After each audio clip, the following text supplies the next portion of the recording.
मराठी अस्मितेचा झेंडा हातात घेऊन उत्तर भारतीयांविरोधात पुकारलेला एल्गार, तिखट भाषणांमुळं जाहीर सभांना होणारी तुफान गर्दी, बघता बघता विधानसभेत पोहोचलेले डझनभर आमदार आणि नाशिकसारख्या महापालिकेत मिळालेली सत्ता, वयाच्या अवघ्या 35व्या वर्षी मनसेची स्थापना केलेल्या राज ठाकरेंचं यश, काका शिवसेना प्रमुख बाळासाहेब ठाकरे यांच्या छायेत तयार झालेलं राज ठाकरे हे व्यक्तिमत्व, लहानपणापासूनच शिवसेना प्रमुखांसोबत वावर असल्यानं बोलणं, वागणं, पेहराव अशा बारीक सारीक सगळ्याच गोष्टी राज यांनी आत्मसात करून घेतलेल्या.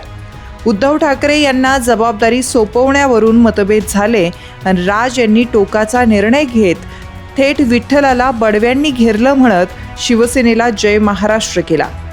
ते वर्ष होतं 2006. राज पुढे काय करणार असं त्यावेळी राजकीय वर्तुळात चर्चिलं जाऊ लागलं. जो तो आपापल्या परीनं अंदाज बांधत होता. दुसरीकडे अचूक टायमिंग साधण्यात माहीर असलेल्या राज यांनी काही सवंगड्यांना सोबत घेत थेट नाशिक गाठलं.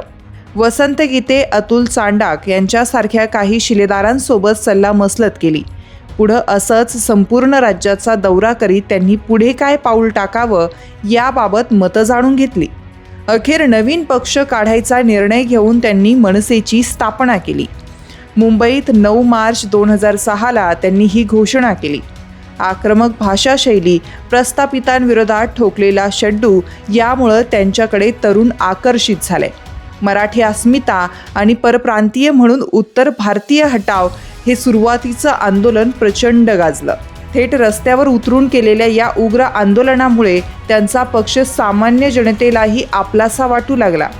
कोणत्याही अन्यायावर फक्त मनसेच सोल्युशन काढू शकते असं त्यावेळी प्रत्येकालाच वाटायचं.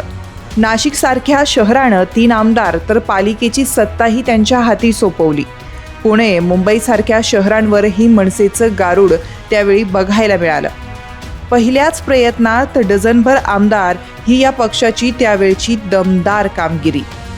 सगळ्याच पक्षांना संधी दिली. मनसेला एकदा संधी देऊन बघा, महाराष्ट्र सुतासारखा सरळ करतो असं म्हणत राज यांनी एक हाती सत्ता देण्याचं आवाहन केलं होतं.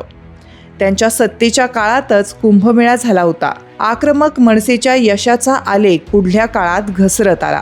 तरुण वयात मिळालेल्या घवघवीत यशानं राज भलतेच फार्मात होते. नाशिकवर आपलं विशेष लक्ष राहील, दर महिन्याला मुक्कामी येऊन राहील असं त्यावेळी ते म्हटले खरं, पण प्रत्यक्षात उलटं झालं. मी म्हणजेच नाशिकची मनसे असं वाटणारे वसंत गीतेही सोडून गेले. पक्ष सोडून जाणाऱ्यांचा हा प्रवास भाजपवासी झालेल्या दिनकर पाटील यांच्यापर्यंत येऊन थांबला. पुण्यात वसंत मोरे सारखा कार्यकर्ता सोडून गेला. मुंबईतही तेच झालं. आज राज यांची मनसे 20 वर्षाची झाली. नाशिक महापालिकेत अवघा 1 नगरसेवक तर मुंबईत 2 आकडेही नगरसेवक नाहीत. आमदार तर नाहीच नाही, पक्षाची पिछेहाट व्हायला धरसोड धोरण कारणीभूत ठरलं. मग तो टोलचा मुद्दा असो की भाजपला, काँग्रेस आघाडीला पाठिंबा देण्याचा असो. 20व्या वर्षात पदार्पण करताना मनसेचा वर्धापन दिन रायगडावर झाला. राज यांनी काही कानमंत्रही दिला.